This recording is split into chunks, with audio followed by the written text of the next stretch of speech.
არანაირ საფრთხეს არ მოვერიდებით. მზად ვარ თითოეული ჩვენი ქმედებაზე ვაგოთ პასუხი, საჭიროების შემთხვევაში ციხეშიც კი წავიდეთ. ქართული ტრადიციების დაცვის საბაბით MMA-ის მებრძოლმა გიორგი ქართველიშვილმა დღეს რაზმის შექმნა დაანონსა. განაცხადა, რომ თანამოაზრეებს შეკრებს და თუკი ჩათვლიან, რომ ვინმეს ქმედებამ, სიტყვამ ან აზრმა ეკლესია, ისტორია და წმინდანები შებრალა, პასუხს მოსთხოვენ. კონკრეტულად რა ფორმით არ დაუზუსტებია, თუმცა თუკი ციხეში წასვლასაც არ გამორიცხავს, ეს ლოგიკურად სისხლის სამართლის დანაშაულისთვის მზადყოფნასაც ნიშნავს. თუკი შესაბამისი გარემო პირობები და სხვა გზას არ დაგვიტოვებენ, არც პატიმრობის შეგვეშინდება.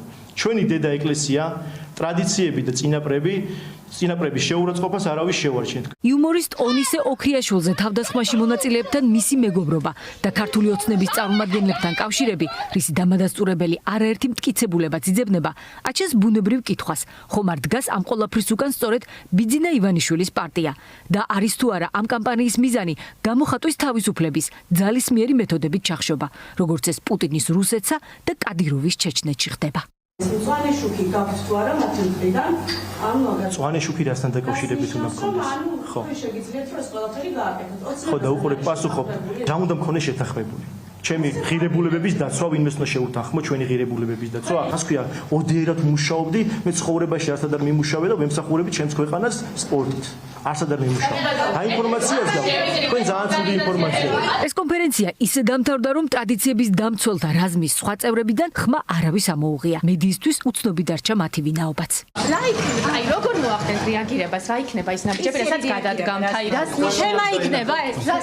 ყველაფერი ეროვნული კანონი თემა ეროვნული გამო გელათი დაინგრა და რა რეაგირება გექნებათ ამასთან დაკავშირებით?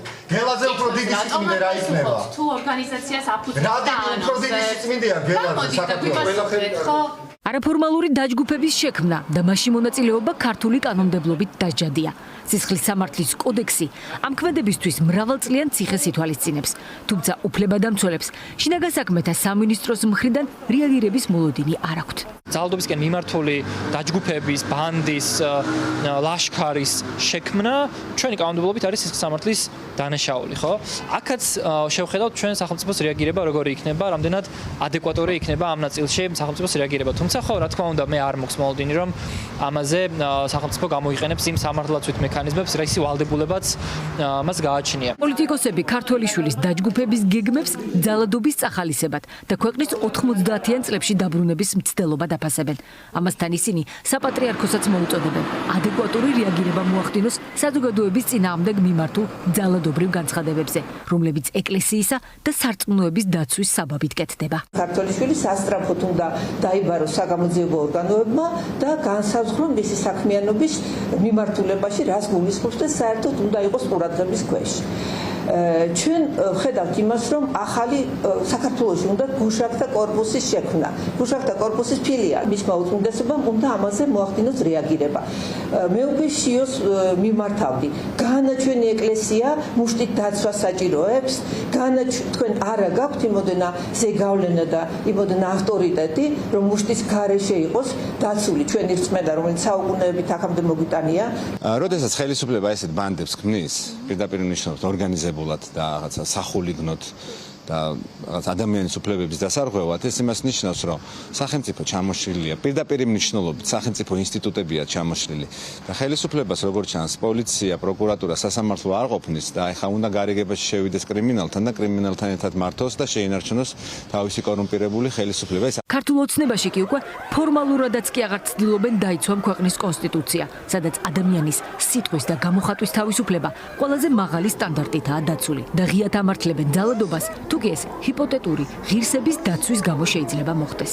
ის რაც ახლა დაანონსდა, ალბათ ბუნებრივი რეაქცია იყო საზოგადოების დიდი ნაწილის, რომ არ შეიძლება ჩვენს წმენაზე, ჩვენს ოჯახებზე, ჩვენს ღირებულებებზე ვიღაც ადამიანებს ვახალისოთ. როდესაც ადამიანის ღირსებას ეხები, უნდა იყო მზად, რომ დაიცავენ ადამიანების საკუთარ ღირსებას.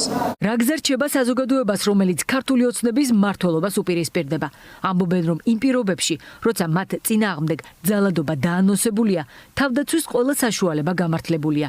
მოსალოდნელ შედეგებზე კი პასუხისმგებლობას პირადად ბიძინა ივანიშვილს აკისრებენ. არ ვიცი მე ვაკმაყოფილებ თუ არა სისპეტაკის იმ სტანდარტებს და იმ კრიტერიუმებს, რაც ამ ჯგუფს მიაჩნია საკმარისად.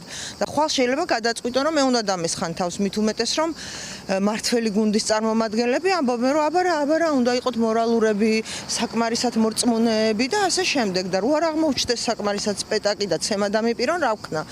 ამიტომ როცა სახელმწიფო ესე გვექცევა, მე ვფიქრობ, რომ თავდაცვის საშუალებები იურისტებთან კონსულტაციით უნდა მოვიმარაგო, რაც არის კანონით ნებადართული, რომ გონივრული თავდაცვის ზომები მივიღო იმ შემთხვევაში, თუ თავს დამესხმებიან ეს ივანიშვილისგან ხელდასმული ჯგუფები. შინაგან საქმეთა სამინისტროს ვკითხეთ, აპირებენ თუ არა არაფორმალური დაჯგუფების შექმნისა და საჯაროდ გაკეთებული განცხადებების სამართლებრივ შეფასებას, თუმცა პასუხი ამ დრომდე არ მიგვიღია.